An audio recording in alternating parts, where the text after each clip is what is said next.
Hi, everybody. Welcome. Hi, Vicki. I see you out there already. Hi, my name's Deb Beroset. I am the founder of Moxie Creative and Consulting, and I'm the influence stylist. I'm all about helping hidden gem experts become go-to authorities, making a big difference with their influence in the world. And I am so happy with our conversations with Moxie. Today, the conversation is with the one and only Dr. Linda Beitz. Thanks for being here, Linda. Oh, I'm thrilled. I'm really excited. Yeah, we've been having a great time even before you guys arrived. So Linda, let me tell you a little about Linda. Linda is a coach. She's a consultant. She's a facilitator, and she's a conflict specialist. And I have brought Linda in today to talk with us because of the conflict we have up here, right? So for those of us and those of you who are interested in becoming a go-to expert, aspiring to some form of thought leadership, sharing your gifts with the world, one of the things that we have to deal with that most of us don't anticipate at the outset is managing your mind. And what is the self-leadership of thought leadership? And Linda's got a lot of great stuff to share with us. In fact, I had to stop myself from asking her more questions so we could actually start the broadcast. So welcome, Linda. It's great to have you here. I'm so thrilled to be with you. I'm so glad that we got connected, Deb. Me too. Me I'm too. very excited to meet somebody who's doing the kind of work that you're doing. I think there's a lot of resonance between what we're doing. I think there is too. Yeah. I think there is too. Thank you. Glad you're on the planet. I appreciate you're here. Yeah. She's here in my home and workspace right here in Streeterville, Chicago. She's based in Chicago. So this is kind of fun because we're actually sitting here together. And even though we've known each other for a while, this is the first time we've actually met face to face. So that's really fun. So we're going to just dive right in. Hey, Loretta. Okay, as a librarian, she says, I can only say your glasses are fabulous. I think she might want you to put them back on. For you, Hey, Loretta. For you, Loretta. Just for you. Loretta's watching us all the way from Ireland. That is awesome. Oh, that's fabulous. Yeah. So anyway, let's get started with, let's kick this off. All right. So Linda, why don't you talk to us a little bit about what the heck goes on with a person when there's a commitment to put themselves out there, right? Mm-hmm. There's a commitment to share expertise with the world, more visibility, reaching more people. Mm-hmm. And yet sometimes it feels like we're stuck, can't quite identify what is it that's not working here. Can you talk to us a little bit about the inner game? Yeah, absolutely. And I'm going to share something now that I didn't even share with you yet, because it's really, it's a great tool, right? And I talk about, it's out of the work of about 30 years of research at Harvard, and it's called Exploring Immunity to Change, right? So maybe you're working with a client, Deb, who has this, commitment, right, to put themselves out there. Right. And then we look at, what are all, so and it's really, it's huge, right? It's what they say they're up to. Right. And then so the inner game starts with, okay, so what are all this could still be a little bit of the outer game. What are all the things that you're doing that are working against your commitment? Oh. Okay. Okay. So now the image of an X-ray is really cool, mm-hmm. because we're kind of like we're X-raying your immunity to change. Oh, right? I like this. I like where we're going with this. Yep. Okay. So when we inquire with ourselves about, and it's always helpful if you've got a coach, like someone like yourself, to, join in the inquiry, what are the things that we're most worried about, or the assumptions that are driving us to exercise the very same behaviors that are working against us? Like what might be one of those assumptions? One of those might be that you've got a commitment, one of your people has a commitment, your client's got a commitment to really putting themselves out in the world to be a speaker, right? Right.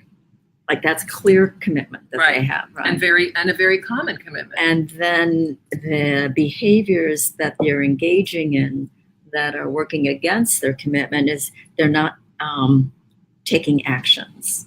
They're not actually there might even be an opportunity, and they say no. Oh, yeah. Okay. I've seen it happen. And they start, you can just start going down the laundry list of all the things that they're doing that are actually working against their commitment. So when you start exploring, at least in my work, when I start exploring with leaders about what's getting in the way of them actually acting on their commitment, you uncover all these assumptions that we have, right? Mm-hmm. And so not to take you too much further in this work, but you get to the point, well, let's actually test those assumptions, right? So we develop little experiments to go out and really do a reality test on the assumption. Oh, that's cool. Okay. And I was thinking about this morning in preparation for being with you. Mm-hmm. And in my own work, Deb, I was thinking sometimes maybe we increase people's anxiety because we make it look like it's either here or all the way over here. Oh, yes. You're like, very not, good point. Not putting yourself out as a thought leader, or now everybody knows who you are and you are influencing, like crazy, right? Yeah. So what I'm doing more and more is, what would get you from like 0 or 2 or 3, wherever you see yourself on the scale of putting yourself out there, what would get you to a 4? What would get you to a 5? That's right? So good. And really, in a way, what you're doing is you're also managing your neural wiring, because if it looks like this big thing that we're up to, we trigger the amygdala, right? The lower brain, the primitive brain that is responsible for our survival. Would that be the deer in headlights state? That would be the where you are either fighting or fleeing. Okay. And most of the time, I would project in your work, people flee. Yes. Yes, that would be accurate. Yes. Right? Or I'm just trying to imagine what the fight might look like. The fight might look like, I don't want to speak in front of that group. That's going to be a waste of time. That's possible. Yeah. That it could look like that. Right.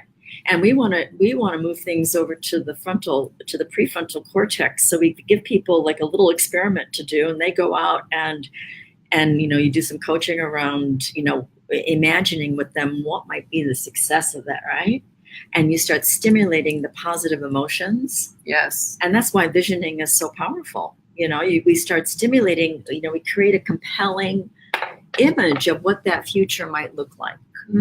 And then we're stimulating the positive emotions, which then affect our thoughts, right? We think that thought affects emotion, but it's actually, it's like the emotion can impact the thought. And so now we have this little experiment that we're doing, and then we come back and we reflect and blah, blah, blah, but it's like an incremental kind of a thing. I love that. I love that. It's so interesting because it's distinct from, people who talk about manifesting something by thinking. What you're talking about is literally, I think, you tell me, altering your brain chemistry in the moment. Yeah. Right? It's decreasing the cortisol that the amygdala, emits, and increasing the oxytocin. Yeah. Right. And this is the good stuff that actually promotes creativity. Yeah. But this is why coaching, I think, is so powerful. If you're really up to something really big, and even maybe if you're not, just having a champion is very powerful, because in and of ourselves, we can be insufficient. And that's not putting anybody down. Mm-hmm. It's just simply saying that we can get caught up in reactive tendencies, as opposed to really keeping our eye on possibility and love and purpose and all of the things that probably inspired us to even think about becoming thought leaders. Right? Yes. We got in touch, we got a glimpse of what's the contribution we could make. Right. And then, depending on what it is that we're imagining ourselves doing, and if the imagination is, I got to go from 0 to 60, we can scare the pants off of ourselves, and then we're paralyzed. That's really good. And just taking these, And my own interest has been a lot in the last, I'd say now, probably in the last 6 or 7 years, really educating myself as a student of adult development about how the stages of mind actually befriend or not befriend this effort, right? Right. So, well, so which leads me to the thing that we chatted about on the phone the other day when I said we need to do one of these conversations with Moxie for sure, which is when we talked about that leadership piece of thought leadership. Yep. And you had these great things to share with me about how the research in adult development, the research in leadership development actually parallels the leadership that there is to develop within the self in order to take something like this on and especially be effective. Bingo. Right? Bingo. And and that is the key word. So which was the key word? Effective. Effective. Good. We like that word. Yeah. And the effectiveness isn't about what we think of ourselves. It's how are we showing up out there to our stakeholders? Right. Okay, good. Right. So, and that's a really different stance. It is. From just thinking about, it's where a lot of times if I talk to somebody, I say, how do you think you're doing? They say, yeah, I'm doing okay. Yeah. I think I'm doing fine. And then you do this 360 thing and you ask, you get some, stakeholder input about how they're showing up. And it's sometimes not the same picture. Right? Interesting. And so self-leadership begins with, and this is always an initial conversation that I have with folks, is how willing are you to be also a part of the change equation? Right? That's an important question. Right. And the research that and the tools that I've incorporated into my work actually help us take a look at what is our current level of consciousness, right? And how is it impacting our effectiveness? And we actually know now that if we're coming from a reactive place, a reactive tendency or style, that we actually are shooting ourselves in the foot in terms of effectiveness. Now that's the good news. We know that, right? It didn't sound like good news. The not so, because it depends on whether or not. News? So just for your listeners, just quickly. Yes. So we've got egocentric, right? Where you are your needs. Yes. I am my needs, right? Right. We've got reactive stage of mind or leadership or consciousness where we're aware of other people and their needs. So it is this relational, right? Okay. We've got creative, which is making things happen in the world, right?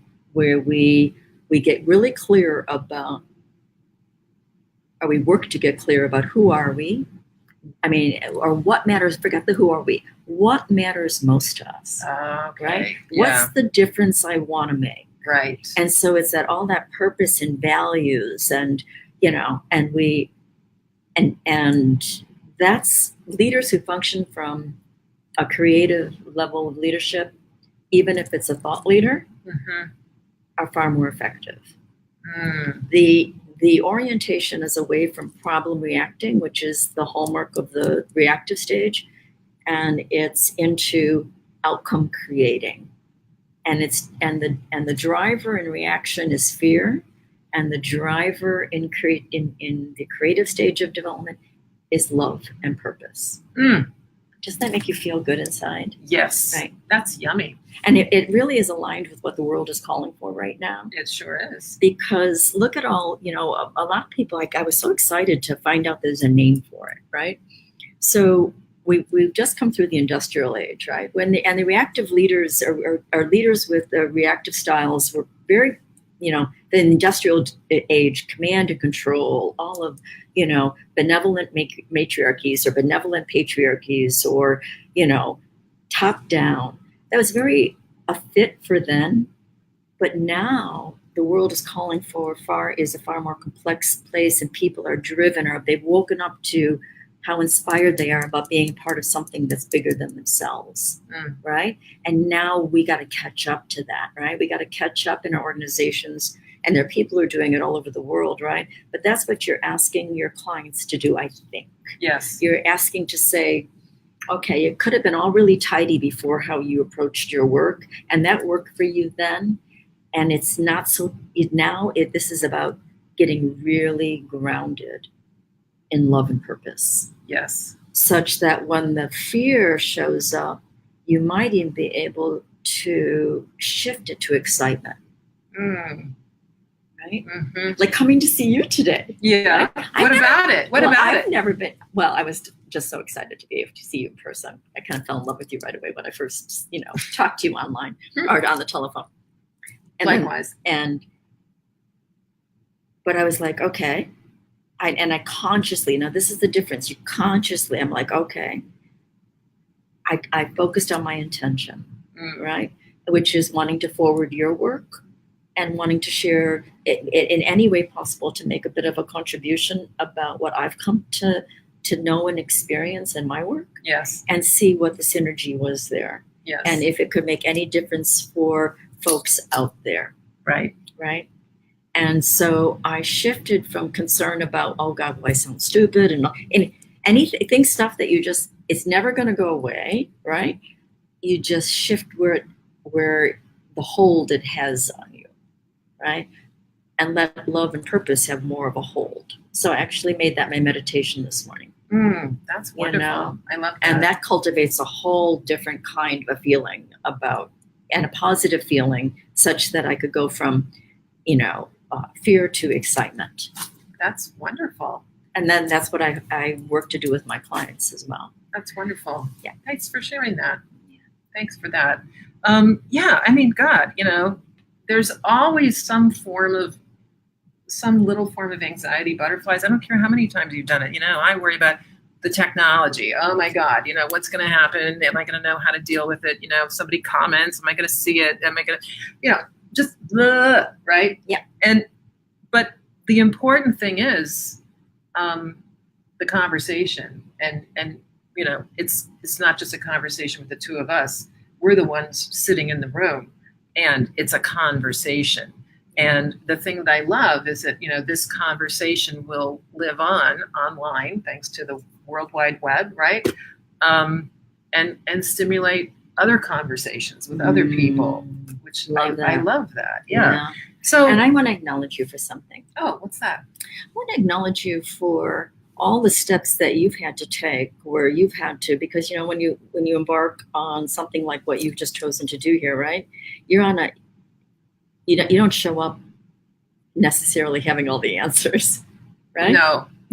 You're putting things in place, and the thing you're keeping present is what you just said. Oh my gosh, what might be if I have conversations with people that I really enjoy and there's synergy into what might be. And so then when you have to spend your time fixing a graphic or doing something like you set us up like a stage, I was so impressed. Right? We've got lights. And, oh my God, I was so impressed. Water. I'm like, but what was driving you? Yeah. Was what you thought, and I just want to acknowledge you for what you're making happen. Well, thank you. That means a lot to me. Yeah. That means a lot. It means a lot. So you're modeling what you're asking your clients to do. Yeah, that's great. It's really true also in terms of the state change that we've been talking about. That state change that I have become clear needs to happen in order for somebody to go from a contributor on a small scale. By small, I mean 1-to-1, 1 to groups, versus 1 to many or 1 to the world, right? Mm-hmm. Like the true thought leaders out there. There is a state change. And, to be honest, I have been going through that eye of the needle myself in a big way this year, actually. Mm-hmm. And so it has given me a new appreciation, but more importantly, a new understanding of what that takes. Not, again, like I have all the answers, but I sure don't. I know how to find people who have answers. Got it. Like you. So you're reaching out and you're connecting and you're you stay in action. Yes, yes. Yeah. And the biggest thing that I've had to get over, and I know this is true for a lot of people, I don't consider myself a perfectionist per se, but if I tell the truth about it, I'm always very quick to see what's off, what's not quite right. Oh God, why didn't I get an artist to do the graphic? You should have, right? And that's just the little stuff, let alone the big stuff. There's all the conversations about, well, I'm not quite ready yet. I don't have it together just yet. The website's not perfect yet, so I don't want to send lots of traffic there. All that garbage, right? So may I ask you a question? Yeah. What has you shift? That's a great question. Okay, what has me shift? Because we're here. Yeah, because we're doing it. Right, it's happening in all its beautiful imperfection. What would you reflect on actually put you into action? What puts me into action is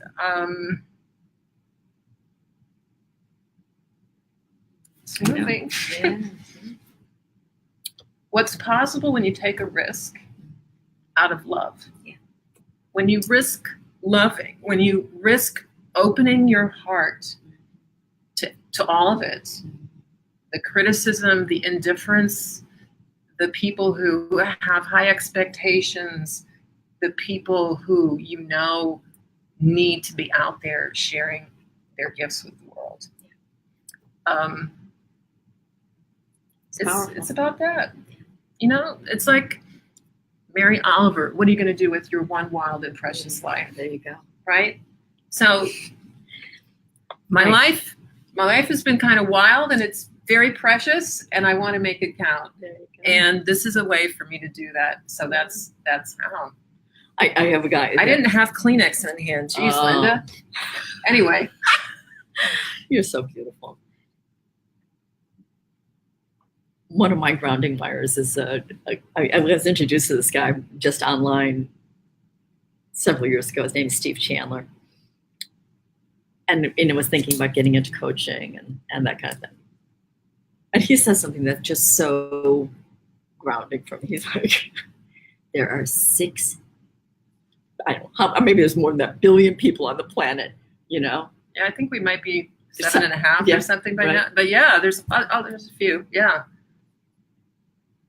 If there's one person, if you show up and that person didn't particularly fall in love with you or whatever, it's like there are how many more billion left, So it's a matter of acknowledging our significance, but also acknowledging our insignificance, right? Yes. So it's going out there and sharing what we love and knowing that it's going to land someplace positive. Right. And you're clearly right. And we're speaking, look, this is true for anybody who's looking to become, the term go-to expert sounds kind of clinical, but if you think about it, that means that person has become a resource in the world, a known resource that others can go to, whether it's the media or clients who need your particular gifts and services. If you're not out there in the light so that people can see you, then what's the point? Yeah. So visibility. Yeah. So but we're keeping in mind that there are so many people on the planet that are hungry for someone to connect with people who want to make a contribution, right? So there's so much out there to be able to do. There is so much, and I loved what you said about not getting stuck in that thinking of I'm either here or way out here. There's so much room for contribution in all those spaces in between, right? Just taking baby steps is huge. And it gets things moving, right? It gets things moving. You're either expanding or contracting. And if you're taking baby steps, you're expanding, right? And the power of having you as a person to be a partner in that process is that it's the power of having someone to reflect with, right? So with people I work with, it's always about an action, inquiry cycle, right? Or insight, inquiry, insight, action cycle, where you get some insight and then you go out and actually experiment with it. Right. And that's the part where we can get a little hung up, is the actual taking the action based on the insight. Yeah, right? And then come back and reflect.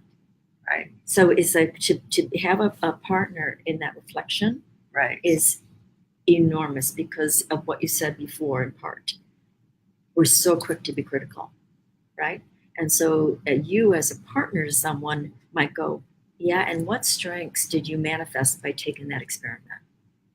What is it that you like did there that actually puts you further along on the continue? Because we're so drawn right away to, we could do a zillion positive things and we're only going to notice the one negative thing that we did. So true. So we need each other. Yes, we do. We do. And, one of the things that I have found to be true for me and the people that I work with is that, you can sit and think on things like just say, your content, right? What am I going to put out there next? You can sit and think and spin your wheels or think the same 20 thoughts over and over. And that's a generous number, right? Mm-hmm. Or I can get in a conversation and I will find in the space between the two beings, something arises. Yep. What is that? Oh, that to me is synergy and co-creating, and it's synergy. Mm-hmm. It's a synchronistic kind of. It's a combining our intelligences and our experiences, and it's like this versus sharing. Sharing, is a higher level of conversation versus telling, right? But you're talking about synchronicity. Yes. And co-creating something into being. Yes. And that's, that's very powerful. That's where the magic happens. Yep. That's, when we're cooking with gas, that's what happens with me and the wonderful people I work with, where we're both astounded by what came out of it, and delighted, I might add. It's a really nice place to be. I'm going to suggest that that's probably because you don't look at the people you work with like they're broken, and neither do I. You look at them like they are a wellspring of possibility, and you. And they look, I'm sure they look at you that way as well, right? So you've got these, it's about what can we do together that's better than either of us could have done individually. So part of managing the mind is to get out of the mind, not out of your mind, but to actually get out of your head and into conversation and interacting with people. It's really about staying conscious. Yes. Right? Okay. It's about consciousness, which is about awareness and noticing when something's happening. And instead of reacting, actually choosing based on what you'd most like to see happen. So it's being when I work in conflict with people, it's like there's, stimulus, consciousness, choice. Oh, nice. Right? Slowing it down. And then you just like, notice it. I mean, I ride down the street on my bicycle and notice when my amygdala's going crazy. And I think, but wait, I can't flip that car off because what I really want is I want motorists and bicyclists to work well on the road together. Now that sounds like a very sounds really mundane. It sounds really evolved. I'm in awe that you think that way. I'll work on it. But I get it. It's a great example of what you're talking about, right? So, for somebody who, to bring it back to the sharing your gifts, someone's looking at being a speaker. It's like, okay, my first reaction is to say, no, it's not the right time. I'm not ready. let's slow down, look at my commitment. How did you say it? X-ray our immunity change, look at the assumptions that are driving that, and then go test drive an assumption. Yeah. Right. Cool. Yeah. So before we close, and this has been delightful, I could actually do this for like 3 hours with a cocktail. But if I would love for you to share with people, where could they find you if they want to get in touch with you? Yeah. My website is solutionsthroughdialogue.com. Okay. And my telephone number is 312-459-4802. Okay. And Are you single? I'm a wellspring of possibility. No, that's what I thought of when you're sharing your phone number. Yeah. Yeah. Okay. I well, hey, you never know what can I am happen. single. Okay. All right. So, and I am found at my website, which is itstimeformoxie.com. And you can reach me through the website. I work with people both in an intensive day of Moxie where we reignite your brand. And I also do work one-on-one with people. And this has been totally delightful. What a treat. Thank you so much, Linda. Yeah. And thank you to everybody for being a part of our with us. party. That's right. All right. Thank you. Bye-bye. Bye.